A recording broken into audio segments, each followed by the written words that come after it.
Ladies and gentlemen, welcome to possibly one of the most iconic entertainment venues in America during the 1960s, the fabulous Monte Carlo Room here in the historic Vapors facility right in Hot Springs, Arkansas.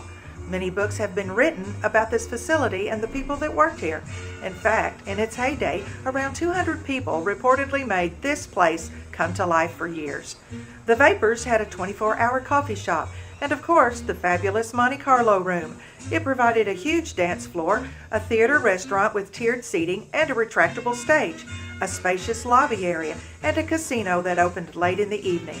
The theater included 2 nightly stage shows, one at 8 p.m. and the other around midnight, featuring some of the country's biggest showbiz names. The casino was the engine that kept the top-named entertainment filling the stage with the best music, song, and dance of all kinds heard on a nightly basis. Names like Mickey Rooney, Edgar Bergen, Les Paul, the Smothers Brothers, Jerry Van Dyke, Liberace, Rosemary Clooney, and Patti Page. Wait, there's more! The cast of the Beverly Hillbillies, the Oak Ridge Boys, Brenda Lee, Marty Robbins, Pat Boone, Carol Channing, the DeCastro sisters, the Kim sisters, Helen Cornelius, the Browns, Roy Clark, Phyllis Diller, Jane Russell, the Hager twins, Donald O'Connor, Robert Goulet, the Lennon sisters, John Gary, the cast of Bonanza, Captain and Tennille, the Osmond brothers, and the Andrews sisters, Sid Charisse, Brother Dave Gardner, Jackson sisters, Ricky Nelson, Tiny Tim, David Copperfield, Frank Gorshin, and numerous others along the way. In 1959, Dane Harris joined forces with noted gangster Owney Madden, who had once owned the Cotton Club in New York, to open the Vapors in the summer of 1960 at 315 Park Avenue. According to Noble writer and historian Rex Nelson, in the late morning of January 4th, 1963, an explosion rocked the Vapors, causing extensive damage. 12 injuries were reported and 3 people required hospitalization.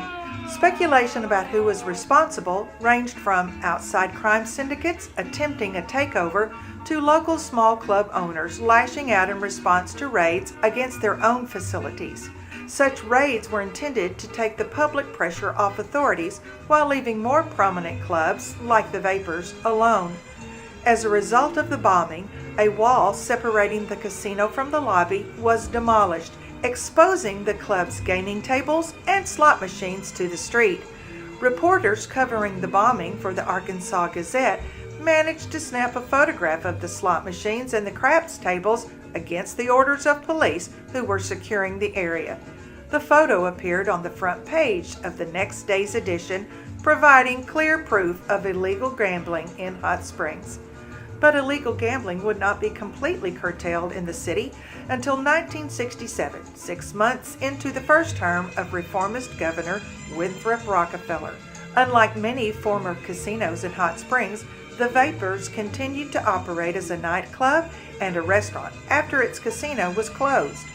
In 1977, responding to changing taste in entertainment, Dane Harris began renovations to the club, which would see the addition of the Cockeyed Cowboy and the Apollo Disco, as well as an additional showroom completed in 1980.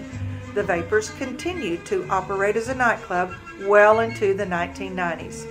In 1998, it was sold to the Tower of Strength Ministries Church, who ultimately sold it to local entrepreneur Jimmy Miller.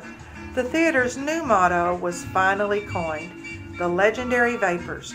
Our history is our future. But before we end this adventure down memory lane, there is one additional entertainer we need to mention, the iconic Mr. Tony Bennett. The facts concur that Mr. Bennett was rehearsing a new song with his piano player right here on this very stage after one of his shows. There were reportedly only 3 people in this huge room, and after they rehearsed the new song one time through, the bartender from the back of the room shouted, "Hey, Mr. Bennett, if you ever decide to record that song, I'll buy the first copy." That song was "I Left My Heart in San Francisco."